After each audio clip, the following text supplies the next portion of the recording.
Assalamualaikum warahmatullahi wabarakatuh. Halo teman-teman, sebelum memulai belajar di video ini, kalian bisa berdoa terlebih dahulu agar dimudahkan dalam memahami materi kali ini. Berdoa dipersilahkan. Setelah selesai, kalian bisa memulai menonton video, teks dan audio ini ya. Selamat belajar. Jangan lupa subscribe-nya, karena gratis. 3, 2, 1. Hukum Agraria. Modul 2. Manajemen dan Organisasi Pertanahan. Dr. H.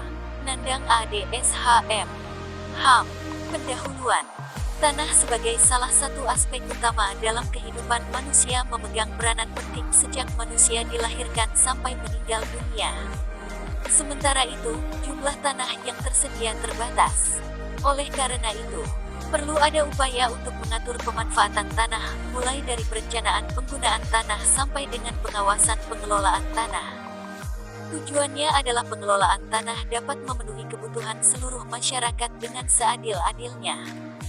Kegiatan perencanaan, pengorganisasian, dan pengawasan pertanahan merupakan bagian dari kegiatan manajemen pertanahan yang pada dasarnya berusaha mengarahkan dan melanjutkan berbagai kebijakan dan program di bidang pertanahan untuk mengantisipasi peningkatan kebutuhan akan tanah. Kecenderungan meningkatnya kebutuhan akan tanah ini disebabkan oleh berbagai faktor antara lain laju pertumbuhan penduduk, meningkatnya kebutuhan penduduk akan ruang sebagai akibat peningkatan kualitas hidup, meningkatnya fungsi kota terhadap daerah sekitarnya, terbatasnya persediaan tanah yang langsung dapat dikuasai atau dimanfaatkan, dan meningkatnya pembangunan. Pada intinya, tidak ada kegiatan manusia yang tidak memerlukan tanah, dan kenyataan ini menjadi pendorong perlunya penerapan konsep manajemen pertanahan yang tepat agar tanah sebagai sumber daya alam dapat dikelola dan dimanfaatkan sebaik mungkin. Pelaksanaan manajemen pertanahan di daerah umumnya belum tertib. Kecepatan mutasi pemilikan dan penguasaan tanah belum sepenuhnya dapat ditampung melalui sarana administrasi yang tertib dan memadai. Banyak dokumen pertanahan yang belum terpelihara dengan teratur. Hal tersebut merupakan salah satu penyebab timbulnya kasus-kasus pengakuan pemilikan tanah yang tumpang tindih. Oleh karena itu, dalam pelaksanaan manajemen pertanahan, perlu diperhatikan berbagai faktor yang saling berkaitan untuk menunjang pelayanan pemerintah di bidang pertanahan, antara lain berkaitan dengan kinerja organisasi, instansi pertanahan, kualitas sumber daya manusia, aparat pemerintah, dan juga masyarakat pengguna jasa. Untuk memahami lebih jauh konsep manajemen pertanahan, terlebih dahulu akan dibahas pengertian manajemen, kemudian dikaitkan dengan penerapan fungsi-fungsi manajemen di bidang pertanahan. Pembahasan konsep manajemen pertanahan akan dikaji dalam kegiatan belajar 1. Selanjutnya, kegiatan belajar 2 akan membahas berbagai kebijakan di bidang manajemen pertanahan untuk mengkaji bagaimana berbagai kebijakan itu dilaksanakan. Secara umum, setelah mempelajari modul ini, mahasiswa diharapkan mampu memahami konsep manajemen pertanahan dan kebijakan-kebijakan di bidang manajemen pertanahan. Secara khusus, setelah mempelajari modul ini, mahasiswa diharapkan mampu menjelaskan 1. Konsep manajemen pertanahan. 2. Kebijakan-kebijakan di bidang manajemen pertanahan. Kegiatan belajar 1. Konsep manajemen pertanahan. A. Pengertian manajemen. Dalam berbagai literatur, disebutkan bahwa istilah manajemen mengandung 3 pengertian, yaitu sebagai proses, sebagai kolektivitas orang-orang yang melakukan aktivitas manajemen, serta yang terakhir manajemen sebagai suatu seni dan ilmu. Menurut pengertian yang pertama, manajemen sebagai suatu proses, definisi yang diberikan oleh para ahli berbeda-beda. Dalam Encyclopedia of the Social Sciences, dikatakan bahwa manajemen adalah proses pelaksanaan suatu tujuan tertentu yang diselenggarakan dan diawasi. Selanjutnya, Gr. Terry sebagaimana dikutip Suwarno Handayaningrat memberikan definisi manajemen sebagai suatu proses yang membeda-bedakan atas perencanaan, pengorganisasian, penggerakan, pelaksanaan, dan pengawasan dengan memanfaatkan baik ilmu maupun seni agar dapat menyelesaikan tujuan yang telah ditetapkan sebelumnya. Sementara itu, Hyman mengartikan manajemen sebagai fungsi untuk mencapai sesuatu melalui kegiatan orang lain dan mengawasi usaha-usaha individu untuk mencapai tujuan bersama. Berdasarkan definisi-definisi yang dikemukakan, terlihat ada 3 hal penting dalam konsep manajemen. Pertama, adanya tujuan yang ingin dicapai. Kedua, tujuan dicapai dengan mempergunakan kegiatan orang lain. Ketiga, kegiatan orang lain itu harus dibimbing dan diawasi. Menurut pengertian yang kedua, manajemen adalah kolektivitas orang-orang yang melakukan aktivitas manajemen. Dengan kata lain, segenap orang-orang yang melakukan aktivitas manajemen dalam suatu badan tertentu disebut manajemen. Sementara itu, pejabat bertanggung jawab atas terselenggaranya aktivitas-aktivitas manajemen agar tujuan unit yang dipimpinnya tercapai dengan menggunakan bantuan orang lain yang disebut manajer. Menurut pengertian ketiga, manajemen sebagai suatu seni dan ilmu berfungsi menerangkan fenomena-fenomena, kejadian-kejadian, keadaan-keadaan, dan mencapai tujuan yang nyata sehingga mendatangkan hasil atau manfaat. Berdasarkan 3 pengertian tersebut, dapat disimpulkan bahwa manajemen adalah seni dan ilmu perencanaan, pengorganisasian, penyusunan, pengarahan, dan pengerahan sumber daya manusia untuk mencapai tujuan yang sudah ditetapkan sebelumnya. Pengertian di atas menunjukkan pentingnya perhatian atas unsur manusia sebagai unsur dasar manajemen. Akan tetapi, unsur manusia bukan satu-satunya unsur dalam manajemen karena masih ada unsur-unsur lain. Hal tersebut dapat dilihat dari pendapat para ahli manajemen berikut. O.F. Peterson, seperti dikutip Sarwoto, memberikan definisi manajemen sebagai penggunaan sekelompok manusia, uang, serta material untuk mencapai suatu tujuan bersama tertentu. Berdasarkan definisi ini, tampak ada 3 unsur dasar manajemen, yaitu man, manusia, materials, material, dan money, uang. Gr. Terry mengemukakan bahwa unsur dasar sebagai sumber yang dapat digunakan untuk mencapai tujuan dalam manajemen adalah 1. Man 2. Materials 3. Machines 4. Methods 5. Money. Sepintas terlihat bahwa teori dari Peterson dan G. R. Terry tentang unsur-unsur manajemen tersebut berbeda, tetapi sesungguhnya sama, hanya cara pengungkapan yang berbeda. Misalnya yang dimaksud materials pada teori Peterson adalah meliputi pengertian materials dan methods pada teori UKA. Terry. Selain teori 3M dari Peterson dan 5M dari GR, Terry dalam dunia perdagangan unsur dasar manajemen yang lain adalah marker. Secara singkat dapat disimpulkan bahwa manajemen adalah persoalan pencapaian tujuan oleh sekelompok orang tertentu achieving goals through others. Pemanfaatan tenaga kelompok untuk mencapai tujuan dilakukan dengan rangkaian kegiatan atau rangkaian tindakan yang disebut manajemen. Gr. Terry mengelompokkan dan membedakan rangkaian kegiatan manajemen dalam 4 fungsi pokok berikut. 1. Menetapkan apa yang harus dilaksanakan oleh anggota-anggota organisasi dalam menyelesaikan pekerjaan. Pada fase pertama ini, perlu juga ditetapkan bagaimana cara melaksanakan pekerjaan yang harus dilaksanakan. Kegiatan dalam fase pertama ini lazim disebut perencanaan, planning. 2. Mendistribusikan atau mengalokasikan tugas-tugas kepada para anggota kelompok, mendelegasikan kekuasaan, dan menetapkan hubungan kerja antara anggota kelompok. Kegiatan ini disebut pengorganisasian, organizing. 3. Setelah kegiatan perencanaan dan pengorganisasian, perlu adanya penggerakan kelompok secara efektif ke arah pencapaian tujuan.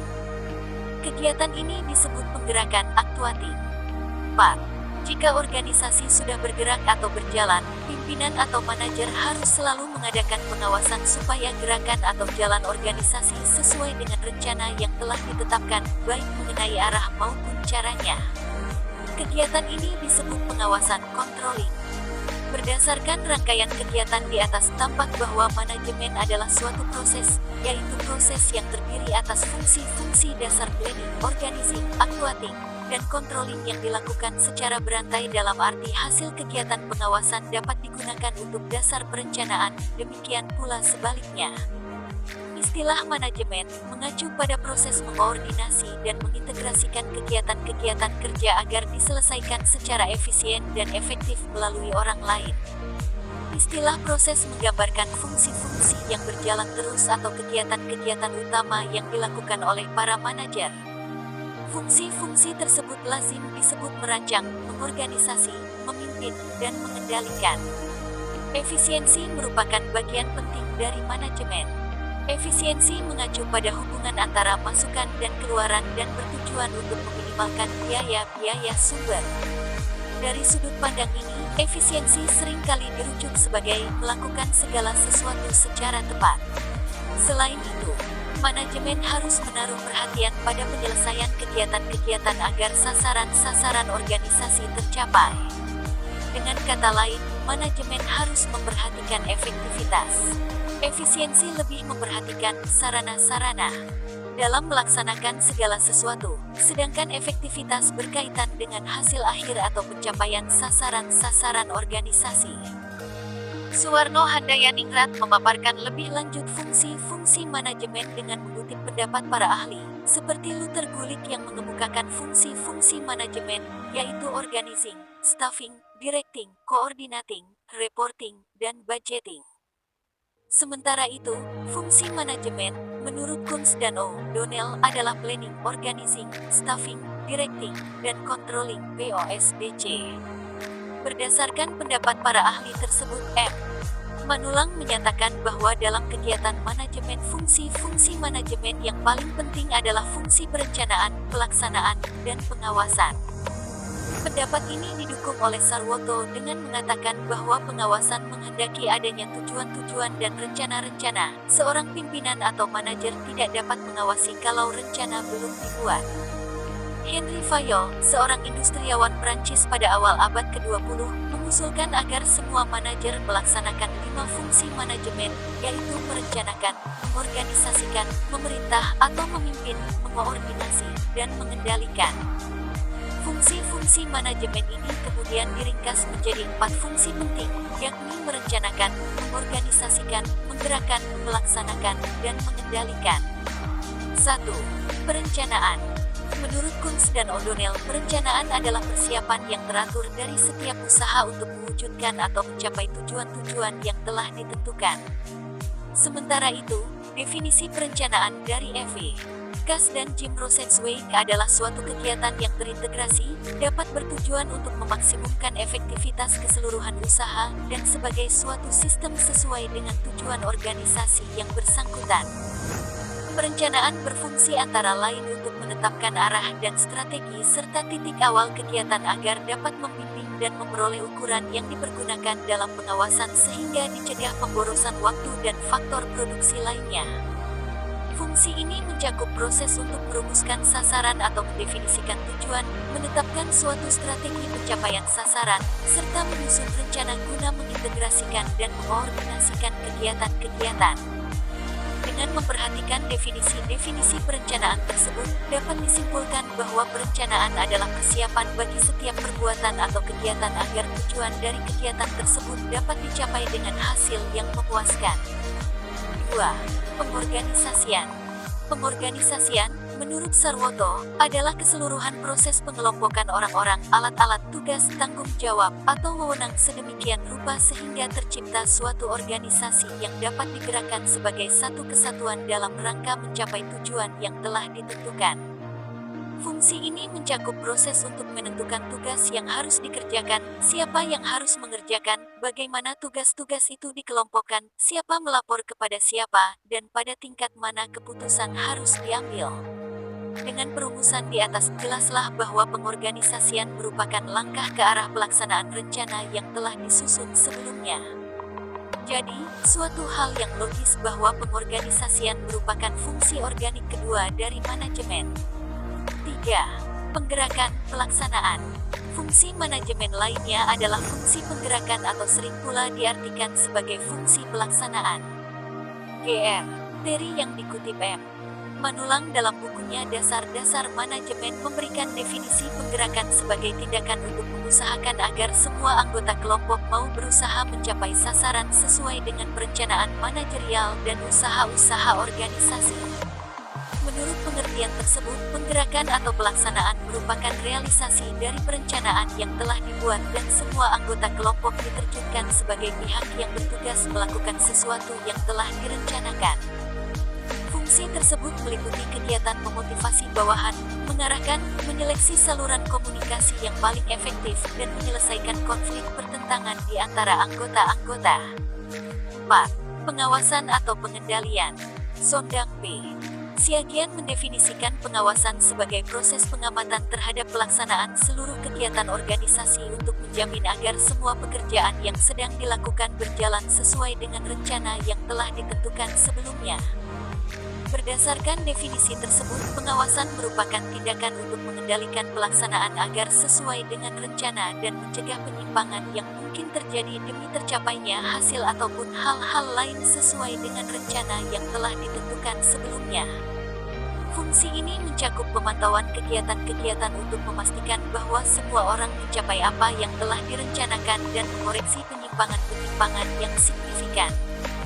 Proses manajemen merupakan serangkaian keputusan dan kegiatan kerja yang terus-menerus ketika para manajer terlibat ketika mereka merencanakan, mengorganisasikan, memimpin, dan mengendalikan.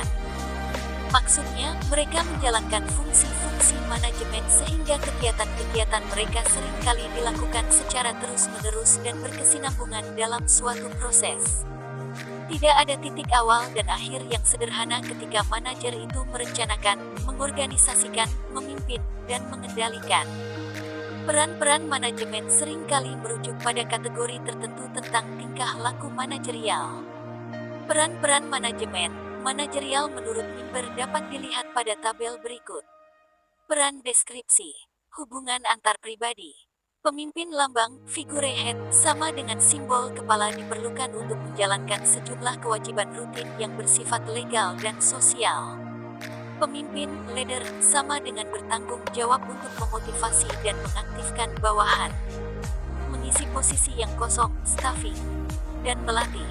Penghubung, liaison, sama dengan memelihara, membangun suatu jaringan kontak dengan luar yang memberikan dukungan dan informasi.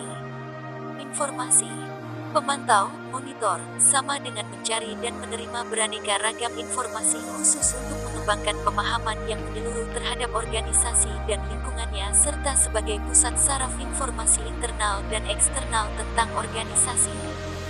Penyebar, diseminator, sama dengan meneruskan informasi yang diterima dari orang luar atau dari bawahan kepada anggota organisasi.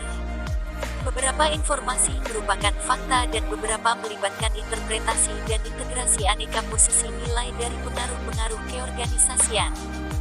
Juru bicara, spokesperson, meneruskan informasi kepada orang luar mengenai rencana kebijakan, serta tindakan dan hasil organisasi. Berfungsi sebagai pakar berkenaan dengan industri organisasi. Pengambilan keputusan. Wirausaha, entrepreneur, sama dengan mencari kesempatan-kesempatan dalam organisasi dan lingkungannya serta memprakarsai proyek-proyek perbaikan sehingga menimbulkan perubahan. Mengawasi rancangan proyek-proyek tertentu. Pengendali gangguan, disturbance handler, sama dengan bertanggung jawab atas tindakan korektif apabila organisasi mengalami gangguan mendadak dan penting. Pengalokasi sumber, resource allocation, sama dengan daya bertanggung jawab terhadap alokasi segala sumber daya organisasi. Dalam pelaksanaannya sebagai pembuat atau menyetujui seluruh keputusan organisasi yang penting. Perunding, negosiator, sama dengan bertanggung jawab mewakili organisasi pada perundingan-perundingan utama. Dengan demikian, berdasarkan berbagai pendapat di atas dapat disimpulkan bahwa manajemen adalah penggunaan sekelompok manusia, uang, serta material untuk mencapai suatu tujuan bersama tertentu melalui pelaksanaan fungsi-fungsi perencanaan, pengorganisasian, penggerakan, dan pengawasan. B. Pengertian pertanahan. Pertanahan merupakan kebijaksanaan yang digariskan oleh pemerintah dalam mengatur hubungan hukum antara tanah dan orang sebagaimana yang ditetapkan oleh UUD 1945 dan dijabarkan dalam UU Nomor 5 Tahun 1960 tentang upah. Istilah pertanahan sering disamakan dengan istilah agraria, padahal keduanya mengandung arti yang berbeda. Agraria berasal dari bahasa Latin ager yang berarti tanah atau sebidang tanah. Menurut Kamus Besar Bahasa Indonesia, agraria berarti urusan pertanian atau tanah pertanian dan juga urusan pemilikan tanah.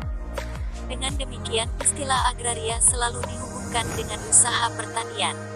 Di Indonesia, istilah agraria di lingkungan administrasi pemerintahan dipakai dalam arti tanah, baik tanah pertanian maupun non-pertanian. Administrasi pertanahan meliputi baik tanah-tanah di daratan maupun di bawah air, baik air daratan maupun air laut.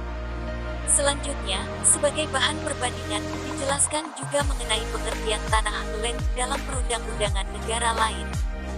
Dalam National Land Code Malaysia, 1965 Pasal 5 pengertian tanah meliputi 1. That surface of the earth and all substances forming that surface. 2. The earth below the surface and all substances terrain. 3. All vegetation and other natural products, whether or not requiring periodical application of labor to their production and whether on or below the surface. 4. All things attached to the earth or permanently fastened to anything attached to the earth, whether on or below the surface. And 5. Land covered by water.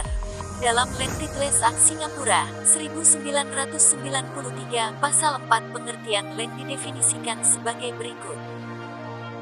The surface of any definite parcel of the earth and all substances thereunder and so of the column of air above the surface as is reasonably necessary for the proprietor's use and enjoyment and includes any estate or interest in land or vegetation, growing terrain and structures affixed thereto or any parcel of airspace or subterranean space held apart from the surface of the land as shown in an approved plan subject to any provisions to the contrary. The proprietorship of land includes natural rights to air, light, water, and support and the right of access to any highway on which the land abuts.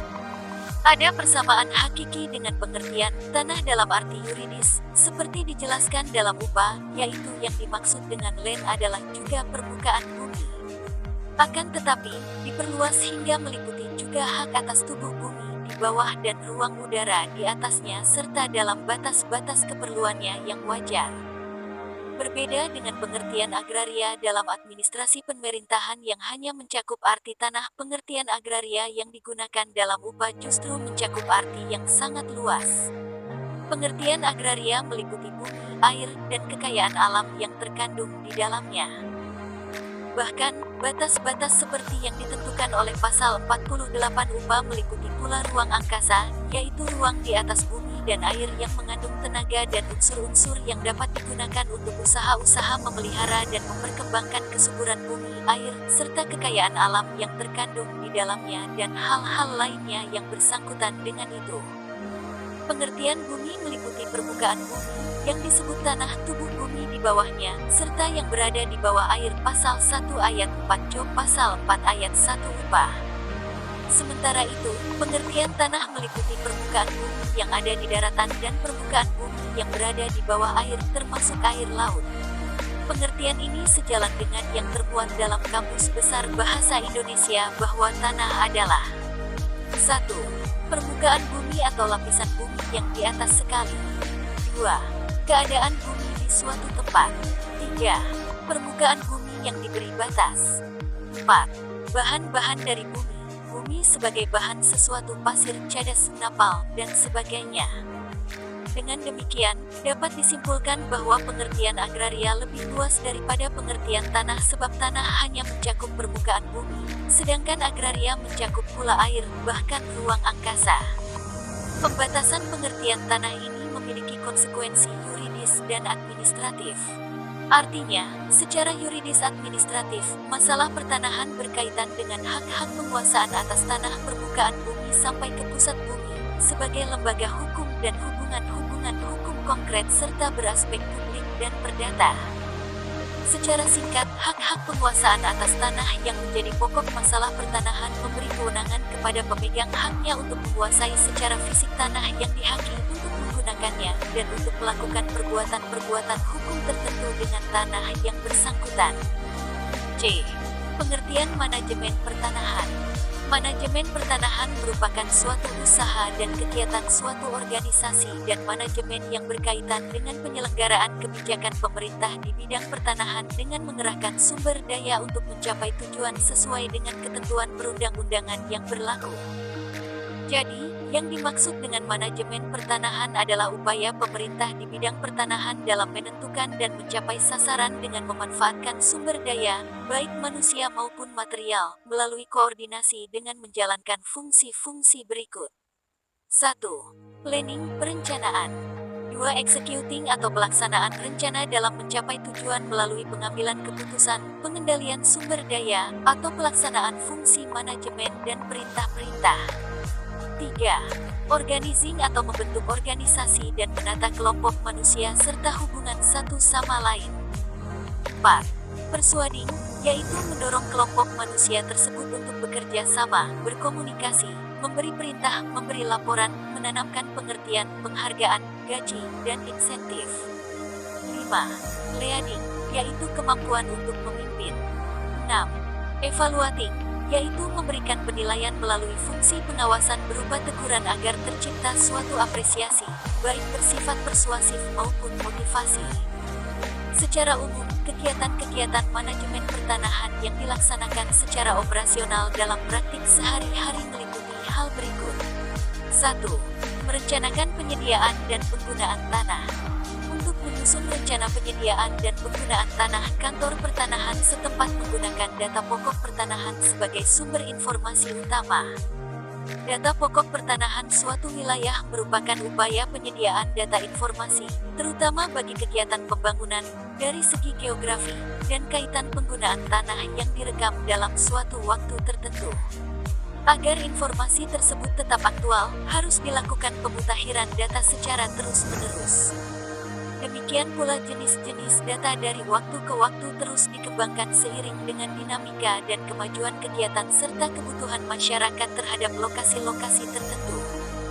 Hasil kegiatan pengumpulan dan pengolahan data pokok adalah peta yang menguraikan data dari berbagai segi, jumlahnya plus 39 peta antara lain peta himpunan tanah, kependudukan, perumahan, status tanah, kegiatan pendidikan, kesehatan, sumber air bersih, bahkan data kemacetan lalu lintas. Lingkup wilayah yang didata mulai dari wilayah kota, bagian kota, kecamatan, sampai dengan kelurahan. 2. Pertimbangan aspek tata guna tanah.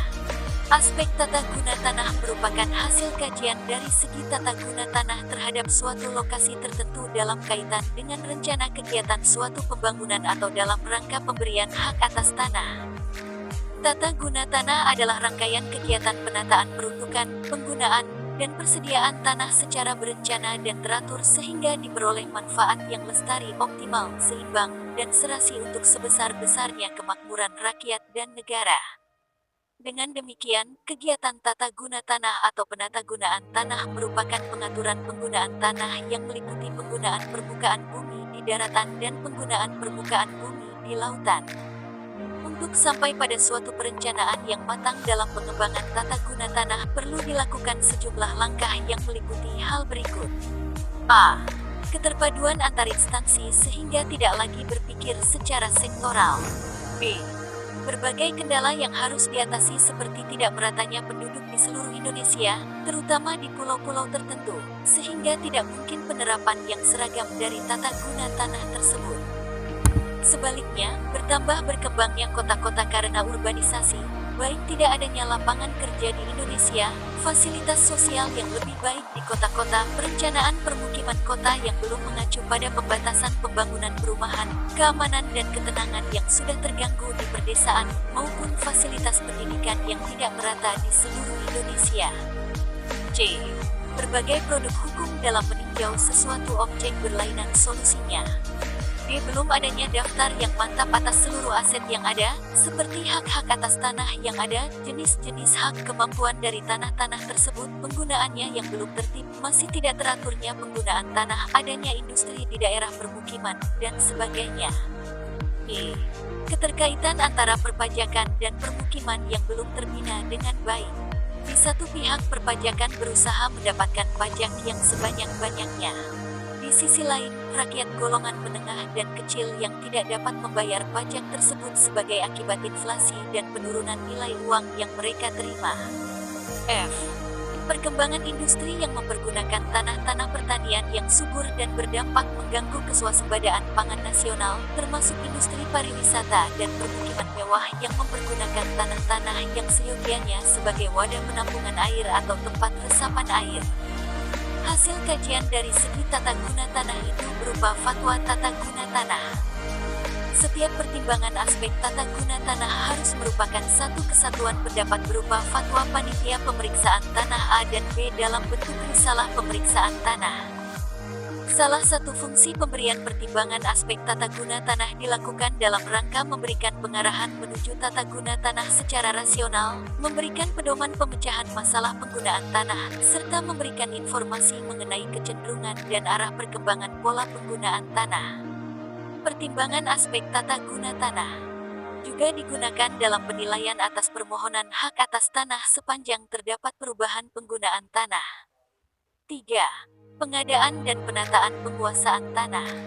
Informasi mengenai berapa luas tanah negara dan tanah beridentitas hak atas tanah serta penguasaannya merupakan data yang sangat diperlukan untuk digunakan sebagai bahan perencanaan suatu kegiatan pembangunan dan rencana penguasaan tanahnya. Perencanaan penggunaan tanah mempunyai arti penting karena merupakan satu kesatuan dengan penentuan hak atas tanah. Hak atas tanah pada hakikat adalah suatu kewenangan yang diberikan oleh pemerintah kepada seseorang atau badan hukum untuk menggunakan tanah tersebut dalam batas-batas menurut ketentuan UU Pasal 4 UPA. Dengan demikian, merencanakan penggunaan dan penguasaan tanah sebenarnya juga merencanakan segi legalitasnya, yaitu hak-hak atas tanah apa yang harus diberikan sesuai dengan penggunaannya. 4. Pengorganisasian.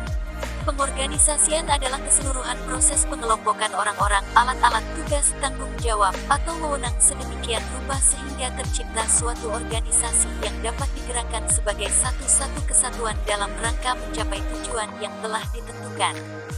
Pengorganisasian dalam manajemen pertanahan merupakan upaya untuk mewujudkan rencana yang telah ditentukan dalam penyediaan dan penggunaan tanah melalui penentuan tugas yang harus dikerjakan, siapa yang harus mengerjakan, bagaimana tugas-tugas itu dikelompokkan, siapa melapor kepada siapa, dan pada tingkat mana keputusan harus diambil. 4. Koordinasi penanganan masalah pertanahan.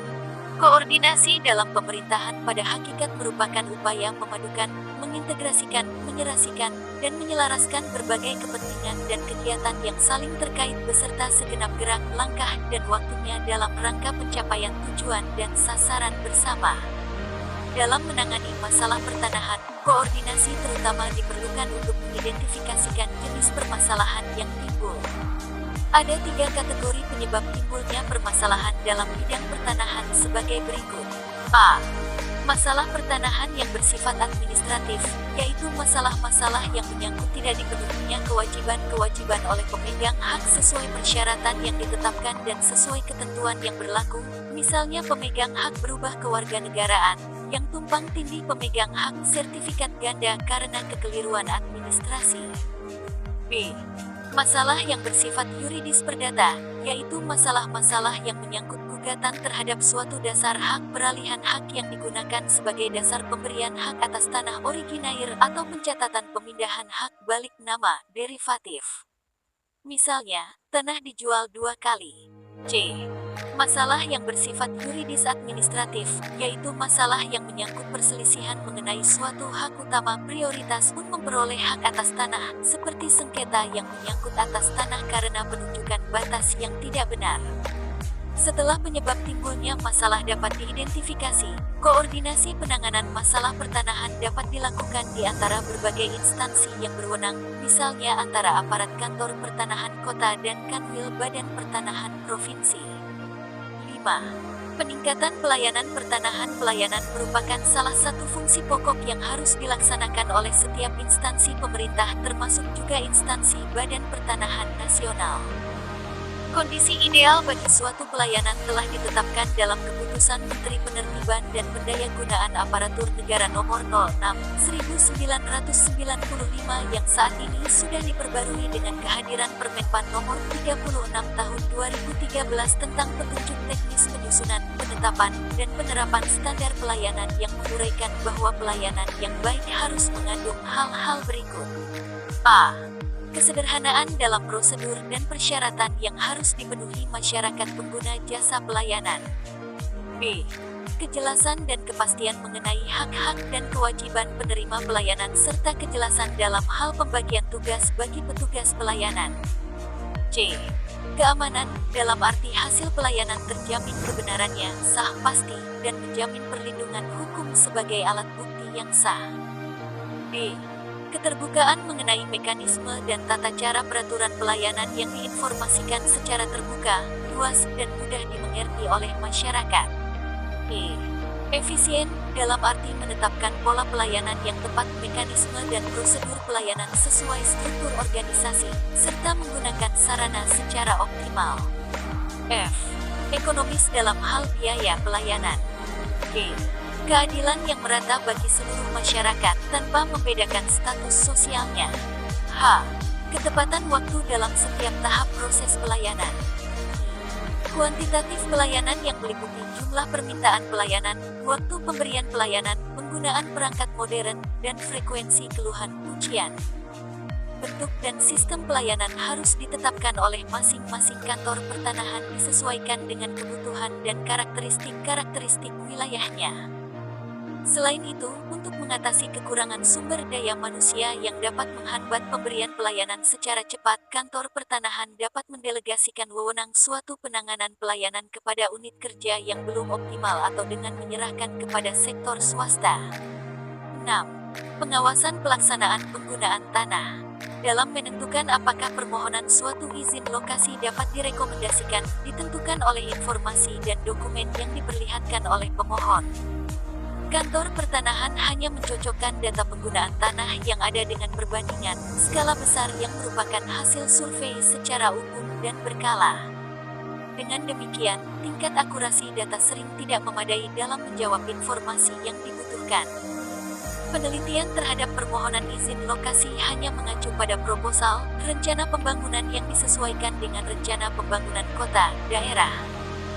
Selanjutnya, setelah izin lokasi diterima oleh pemohon, pelaksanaan pengadaan tanah didasarkan pada ketentuan dalam Pasal 20 Peraturan Presiden Nomor 36 Tahun 2005 tentang pengadaan tanah, yaitu pelaksanaan pengadaan tanah oleh pemerintah dengan luas tidak lebih dari 1 hektar dan pengadaan tanah oleh swasta dapat dilakukan langsung oleh pimpinan proyek atau investor yang bersangkutan. Dengan demikian, pengawasan dan pengendalian suatu kegiatan pengadaan tanah hanya terbatas pada laporan kemajuan dari pimpinan proyek atau investor secara berkala kepada kepala daerah dan/atau kantor pertanahan setempat. Sementara itu, berdasarkan UU Nomor 2 Tahun 2012 tentang pengadaan tanah untuk kepentingan umum pada Pasal 6, menyatakan bahwa pengadaan tanah untuk kepentingan umum itu diselenggarakan oleh pemerintah. Pengadaan tanah untuk kepentingan umum berdasarkan Pasal 5 UU Nomor 2 Tahun 2012 bahwa pengadaan tanah tersebut dapat dilaksanakan setelah adanya ganti rugi atau setelah adanya keputusan hukum tetap dan pengadilan. Pengadaan tanah untuk kepentingan umum tersebut dilakukan oleh instansi pemerintah dimulai dari perencanaan hingga pelaksanaannya. Dalam melaksanakan fungsi perencanaan penggunaan tanah, kantor pertanahan berperan aktif untuk memutakhirkan data pokok yang bisa menjadi sumber informasi yang lengkap dan aktual sebagai bahan pengendalian penggunaan tanah. Selama ini, tugas yang diberikan kepada kantor pertanahan hanya bersifat pengawasan terhadap pelaksanaan pemberian izin lokasi kepada pimpinan proyek atau investor sesuai dengan Surat Edaran Kepala BPN Nomor 580.25568 DII tanggal 6 Desember tahun 1990 dan Nomor 580.23071 tanggal 23 September tahun 1991 tentang mekanisme dan pelaksanaan pengawasan dan pengendalian pengadaan tanah. Sebagaimana dikutip sebelumnya, definisi manajemen pada intinya terkait dengan administrasi atau pemanfaatan sumber daya manusia. Demikian pula dalam manajemen pertanahan, rangkaian kegiatan perencanaan, pengelolaan, pengorganisasian, dan pengawasan di bidang pertanahan tidak akan berlangsung secara efektif dan efisien apabila tidak ada sumber daya manusia yang menggerakkannya. Prof. Dr. H. Hori Zainun, MPA menyatakan bahwa sumber daya manusia adalah daya yang bersumber dari manusia. Daya di sini meliputi daya fisik termasuk otak, daya otak, nalar, watak, kepribadian, dan akhlak, sehingga memenuhi sasaran, yaitu kualitas, seperti cerdas, terampil, mandiri, bertanggung jawab, kreatif, dan berorientasi ke masa depan.